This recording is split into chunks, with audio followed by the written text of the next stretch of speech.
Thank you very much, and a great pleasure to be here. I'm from the University of Ghent, and I talk with some decades of experience. You can see that. I will talk about microbes, and you know, microbes, that ranges from viruses all the way to algae. You know all about that, but what you might not know is that they have avatar effects. They communicate and interconnect with one another. That's very important in what I'm going to say. They are, certainly when they interconnect, very efficient, and notwithstanding COVID, 99.99999% of them are with us. They are our partners. They do a lot of it, of good, and we need them to really come to sustainable development. This is central in my message. You can say you tell this, but actually recent or in the last decade, even economists have started to look at that. And when you look at the top picture here, you see organisms in autarky. They live alone. Robinson Crusoe is alone. And then in the bottom part, they live together. And economists have found what we all know. When they start to trade with one another, everything happens with more accuracy and more efficiency. It's evident, isn't it? But it's important in what follows.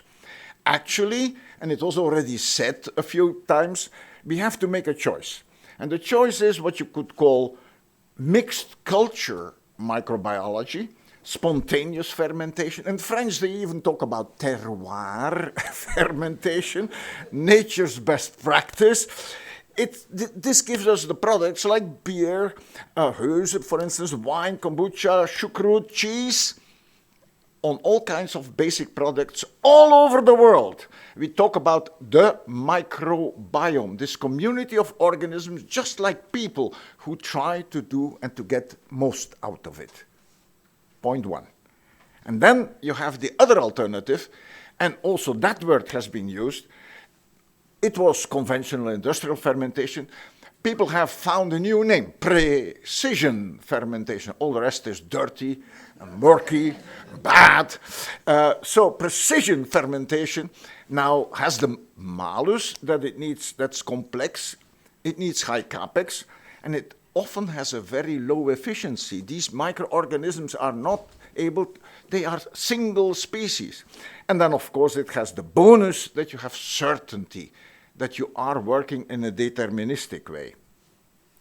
Actually, I will now cite a few philosophers on which I have to put the frame that follows. Warren Belasco in 2006 said, meals to come, you always have two types of thinkers. You have the Malthus-related thinkers, and they really refer to the fact that people are programmed to distrust everything that relates to food. That's an important point. And then you have, to the French, the Marquis de Condorcet thinkers. They are utopian. They think the sky is the limit. Microbial food is the future. Synthetic meat. So this divergency, we should be aware. Now, other philosophers, like our good friend David Attenborough, say, we must go to much more directly consuming plants. This gives us space for the wild plants, 10 times more space. We need that. That's important. And then you have anthropologists like James Sussman. He looks at those primitive cultures and says, gee, if we look at our food chains, we have so much losses all along. We have seen the figures already a minute ago, how much loss there is. So all of these considerations, we have to add also the fact that we are thinking in energy supply, thinking renewable. And if we think of protein, we must think about nitrogen. Nitrogen comes from the air through the Haber-Bosch, and actually 1 kilogram of reactive nitrogen requires 2 liters of fossil fuel. Now, 4% of all the energy in the world goes to producing these fertilizers. And if I now translate it to each and one of us, we need some 100 grams of good quality protein, that's 14 grams of nitrogen. Basically for our nitrogen, even if we are vegetarian, you need 200 liters of fossil fuel to just provide per person per year that food. Now, that's a lot. If you might think you steer away from fossil fuel, but you need 200 liters for your nitrogen. And all of that then links up with the greenhouse story. I will not talk about methane, but I relate for 1 second to nitrogen. Every time nitrogen is transformed, it goes mainly through the oxidative cycle of nitrification, and that produces substantial amounts of N2O. And N2O is 256 times the effect of CO2.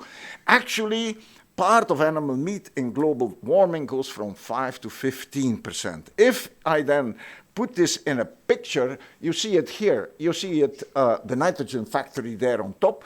2 liters of fossil fuel per kilogram nitrogen goes onto the soil. The nitrification-related losses are enormous. 60% is in loss, and part of that loss is N2O, which is even worse.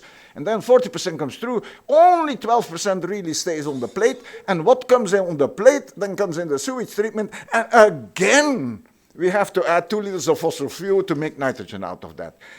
Actually, when I was hearing the words of Antonio Guterres, we ride on the highway to the climate hell, I was not that pessimistic, but I think we all agree feed and food production should reflect on how to improve. We have this duty. Let me now talk about microbial biotech. And I talk then about these mixed cultures, and particularly, first of all, about microbes. Well, they cycle at top speed. That's clear. They have no ears, no eyes, so they can multiply every 2 hours. Their yield, now look at that. 1 kilogram of carbohydrates yields 0.3 to 0.4 kilograms of cell dry weight.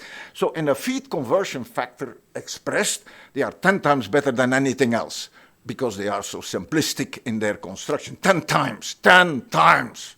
No discussion, huh? I respect all others. But in case of the mixed culture, you also have the advantage that the one cleans up after the other. And they are clever, and they coordinate, and they talk. We didn't know that before, but they do organize all the time. They are clever. And that means that when you have mixed cultures, you have little waste left. But I have to agree to the weaknesses. They have no texture. Huh? It's our single cells. You get a paste. The 1 to 5 micrometer size, this bacteria as such are very small. That is difficult to harvest. There needs rapid processing, dewatering, sterilization, certainly important.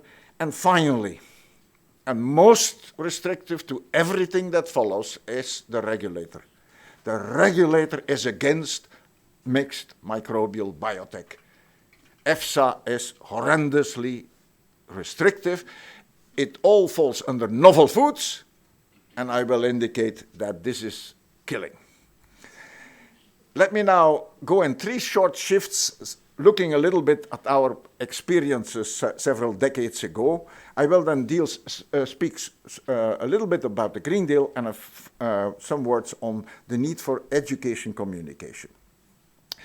Look at that. 50 years ago, there was a young man, and he learned about piggery waste, and he said, let's do it simple. I came from America, I brought this, I had seen there some fermentations.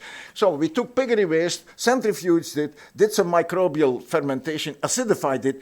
It's like making cheese. You get a conglomerate, you take that conglomerate, we fed it, and as you can see, to the sheep.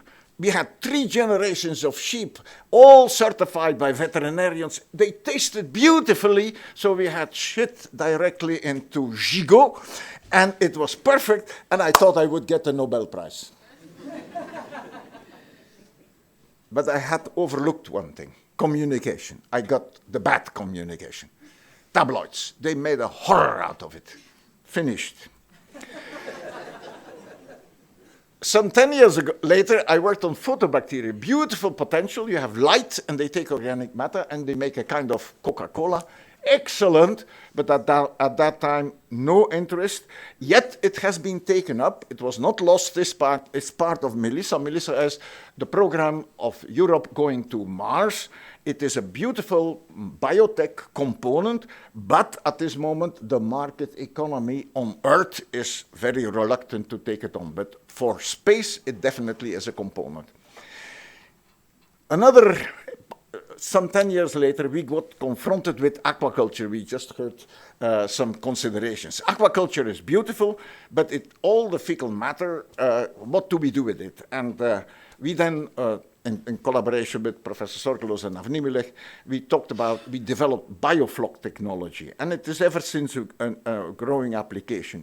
The story is that you have the top quality protein goes to the fish, but 80% is waste. You add some carbohydrates, and then you have a new generation of bacteria which grow in flocks, and that second fish grazes upon it, and you double your efficiency. Actually, this has been accepted and is growing, and it's basically fecal waste which feed and food. So there, the communication until now is perfect, and it works. So I had learned at least something from those previous experiments. Now, we are writing 2000, and 2010, and I thought time has come to upgrade, or through the organotrophic route, we take waste potato starch, not much value, we add some recovered nitrogen, and then we bring this to a fermenter. We have an aerobic fermentation. We get bacterial protein, which we gave a beautiful name, Promic. We thought that would work. And then you get a beautiful product, actually a beautiful product. You can also do the other thing. You can take CO2, you can take hydrogen or methane, and you go through the same aerobic route, and again, you get microbial protein. I should say bacterial. These are bacteria. Now, if you work with spontaneous bacterial production like that, a mixed culture, it works. It's an excellent top quality protein, the mixture of bacteria. It's almost at competitive prices. It's really close. The neutral part is you have to process it carefully and the water preserve dry. The negative part is that EFSA says, these are mixed cultures. Huh. You cannot do that. Now, if you point then that the top French cheeses rely on raw milk, which has an open fermentation, they say, yeah, this is known, this is known. Okay, but you are a novel food or feed. And that means that you need to always demonstrate the total absence of any type of unwanted species. Ladies and gentlemen, this is total crop. You cannot do nothing. I had to resign and go and sit home. There is now a little bit of hope for future regulatory perspective that we only should have, and I agree with that, demonstrate the unwanted microbes through ribosomal DNA. That's a fair challenge, but totally everything, yeah, you can go home. There is no way to talk with these people. Now, axenic bacterial protein is still in the picture. There are a number of people who announce, but they announce every year again that they will bring solar food based on hydrogen, Unibio on methane, also Calista on methane.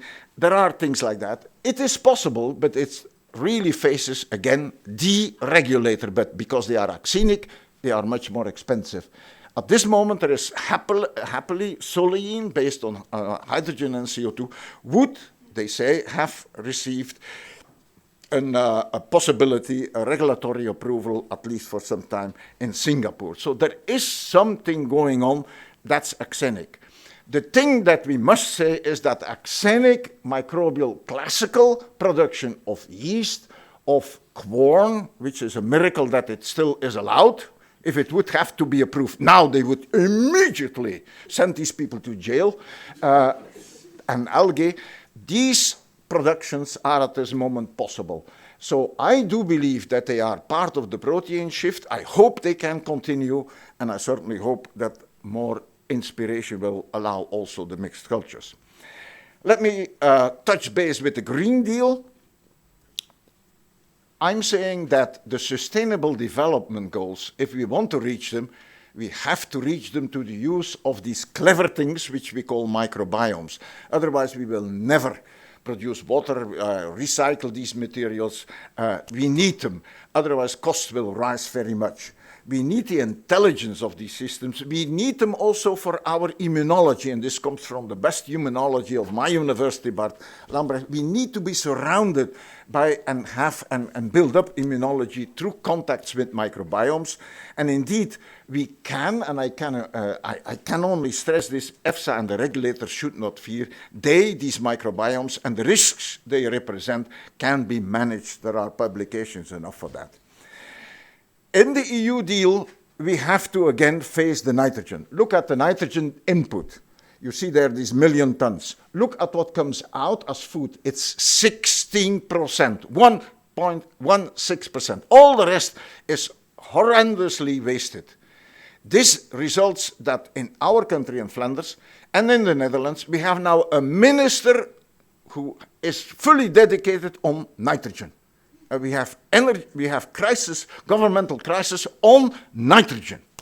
Unbelievable. This was the first time in my life.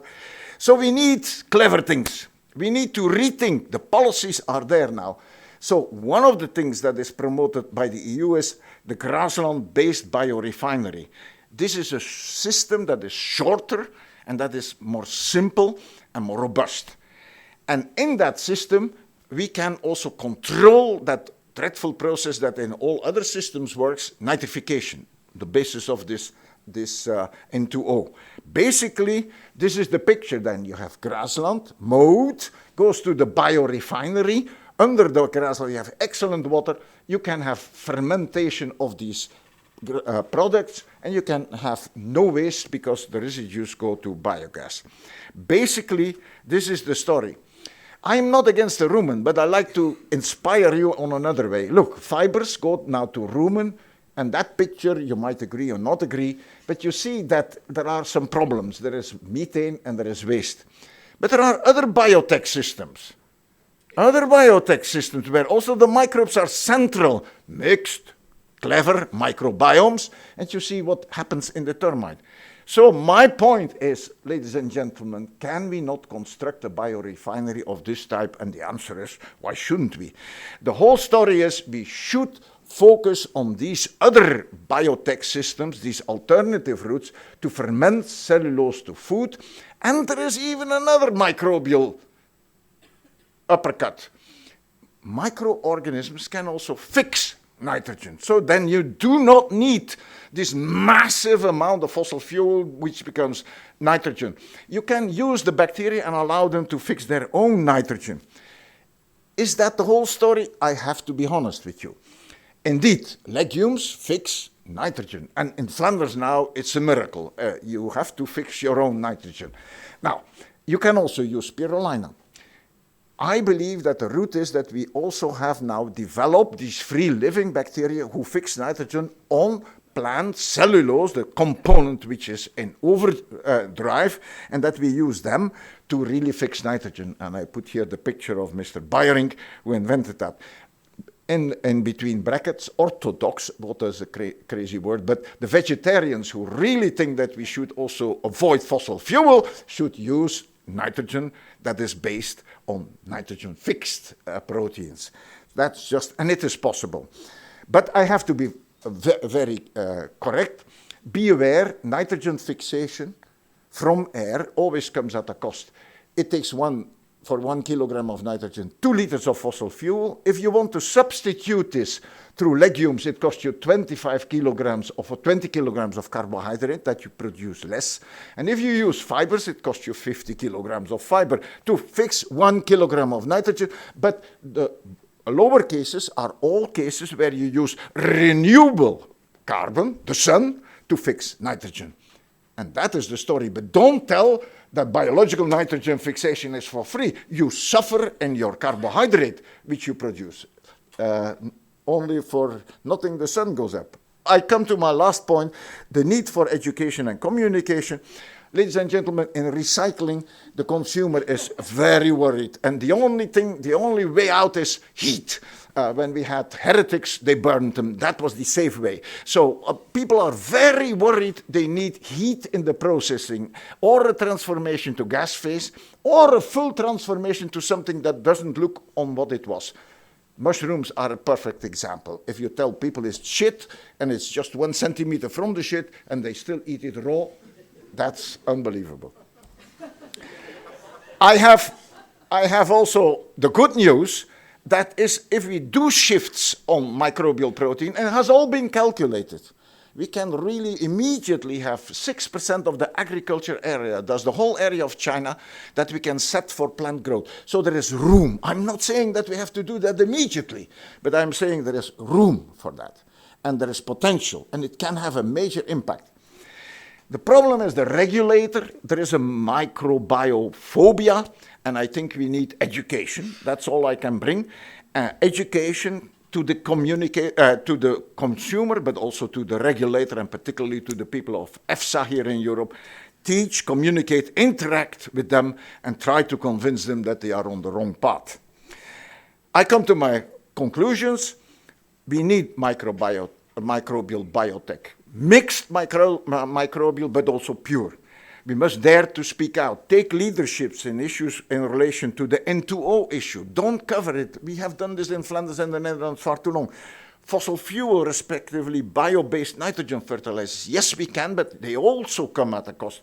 The methane issue when we have the conventional fiber route through the rumen. We have philosophers that we seem to overlook. Belasco, Sussman, Attenborough. There are definitely conservative people and there are progressive consumers, and we have to deal with both. We should go for more simple and strong agro-food systems, and we should indeed start to yield more land towards ecosystems and their services. We have to admit, particularly in Europe, and you are here from Australia, don't make these mistakes. There have been a mismatch between the regulator and the innovator for 20 years now in Europe. Only in the EU, these GMOs got a total no-go. This is not justified. This is not justified. We should speak out on that. The Sustainable Development Goals cannot be reached without the use also of clever and efficient microbiomes. So the current EU regulatory system is hindering progress. The EU should think and operate more positively about GMOs and also about microbiomes. I'm very strong on that. We need the protein shift, and actually in that concept I bring the strong argument of fiber-based biorefinery. Ladies and gentlemen, we all have a holy grail, right? That's mine. Fiber grown without nitrogen emissions becomes to a fermenter and becomes valuable food. It was so that Columbus wanted the direct route to India and he came in America. Probably I also come out somewhere else. But that is my story, and yes, we can do it. Thank you.